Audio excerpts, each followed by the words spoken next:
Amigos, ¿cómo están? En esta ocasión quiero hacer unas pequeñas referencias a algunos análisis que llevamos a cabo respecto del decreto 579 de 2020 en materia de los contratos de arrendamiento tanto civiles como comerciales que se venían desarrollando y ejecutando tanto en sus obligaciones como en sus deberes durante el término de la correspondiente orden de autoridad que nos hace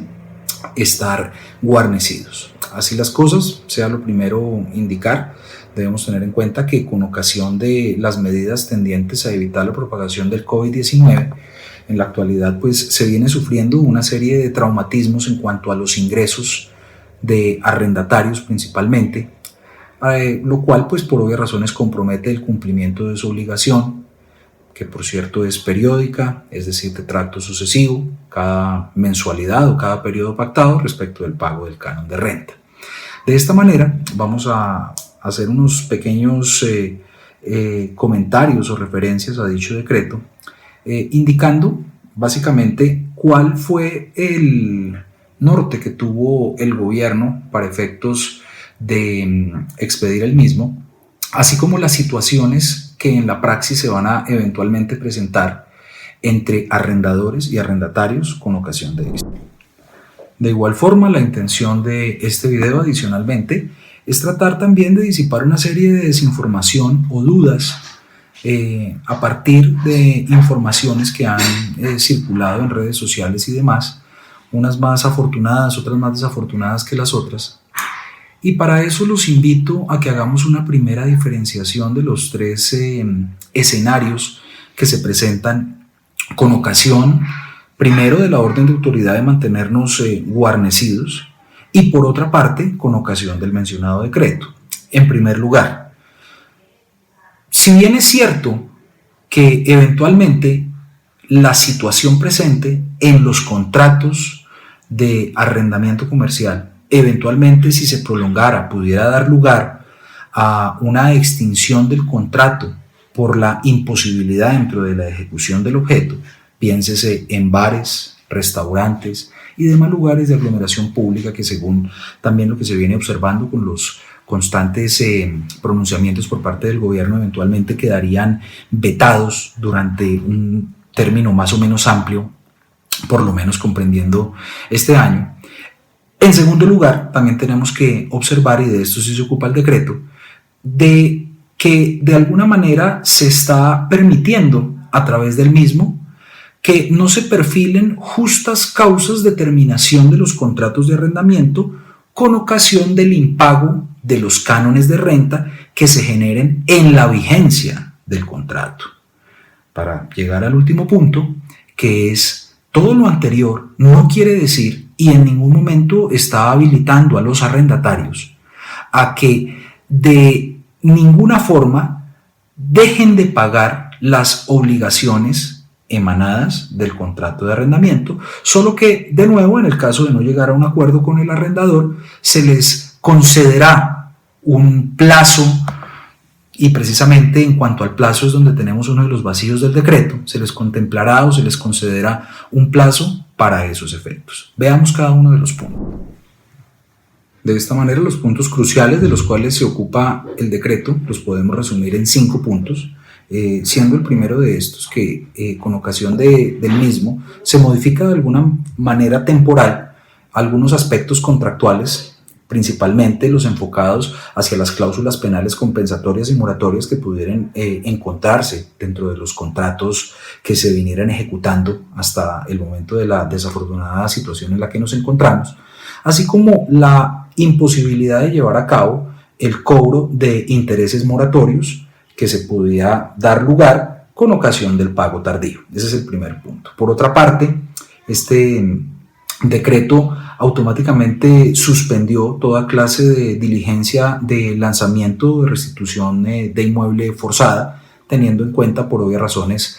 más que legales, quizás el principio de solidaridad para que podamos llevar a cabo la correspondiente cuarentena. Por otra parte, suspendió y aplazó, y este es el tercer punto, suspendió y aplazó el reajuste de los cánones de renta en los escenarios en que el mismo se diera lugar durante el término de vigencia del decreto, es decir, a partir del 15 de abril de 2020 y hasta el 30 de junio de 2020. Así las cosas, si en este lapso de tiempo para cualquier contrato de arrendamiento operaba la renovación del contrato y en consecuencia del reajuste, ese reajuste no podrá ser cobrado sino hasta después del 30 de junio. Por otra parte, y pues siendo consecuente con el segundo punto que mencionamos,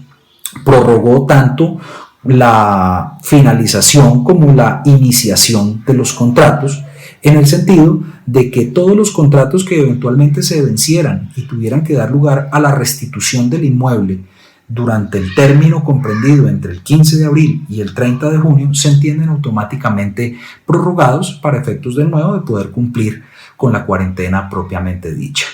Dentro de los puntos más importantes, aparte de los anteriores, y precisamente por eso lo dejamos de último,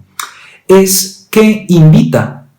en primer lugar a que las partes del contrato arrendador y arrendatario traten de concertar una salida autocompositiva al pago de los cánones de renta, que como les venía diciendo, son de esas obligaciones que eventualmente se encuentran comprometidas con ocasión de la situación actual. De esta manera, también a renglón seguido indica, si no fuere posible llegar a un acuerdo entre arrendador y arrendatario, se establecen algunas determinaciones ya por parte del mismo dentro de estas. Primero que todo, expresa que el incumplimiento o el pago tardío que se genere, ojo, y precisamente hablamos de este punto, entre el 15 de abril y el 30 de junio eventualmente no daría lugar a que se aduzca por el arrendador una causal determinación del contrato de restitución del inmueble arrendado. No obstante, démonos cuenta que la lectura del decreto indica que a partir de su vigencia, casi que olvida que la situación se viene presentando desde aproximadamente hace un mes, que fue cuando la vida nos cambió con ocasión de estos confinamientos que tenemos que llevar a cabo para la no propagación del virus. De esta manera,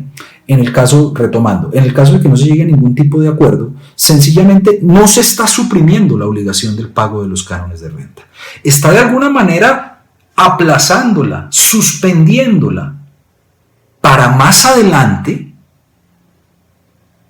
con la causación de unos intereses, en este caso el interés bancario corriente, no a título de interés moratorio, pero sí de interés de plazo. La mitad del interés bancario corriente, certificado en este caso por la Superintendencia Financiera, el cual para este mes equivale al 9.345 efectivo anual. De esta manera, démonos cuenta, o dentro de las posibles reflexiones que podríamos hacer al final, eventualmente el decreto, y pues esto despertó bastante inconformidad por parte de los arrendatarios, no zanjó de alguna forma como ellos podían haber esperado el escenario de la actual iliquidez que pueden llegar a estar presentando respecto de la obligación que tienen de cumplir con el canon de renta. De nuevo, en este sentido, pues no corresponde justificar al Estado como tal, pero recordemos que estos contratos de arrendamiento, sea arrendamiento civil o arrendamiento comercial, pertenecen a la rama del derecho privado. Luego, podría eventualmente haber justificado los alcances del decreto el hecho de que cualquier tipo de manifestación, haciendo referencia a una condonación de pagos, a que se suspendieran de forma indefinida, eventualmente podrían haber terminado siendo inconstitucionales, teniendo en cuenta que ya trastocaría intereses particularísimos e incluso derechos fundamentales. En ese estado de las cosas, y para concluir, lo que podríamos indicar es que de alguna manera hagamos caso al decreto en cuanto a que nos invitó a concertar entre las partes arrendadora y arrendataria cómo zanjar la situación de los eventuales impagos que se pudieran llegar a presentar. Esto, de nuevo, sin perder de vista que absolutamente todos los cánones que se causaren desde el 15 de abril y hasta que se retome un escenario de normalidad deberán de ser cancelados. Así las cosas, pues busquemos la forma de construir acuerdos que beneficien a ambas partes, no dejando a un lado que eventualmente en estos escenarios es cuando también tenemos que ver como parte de la ejecución de buena fe de los contratos el principio de solidaridad.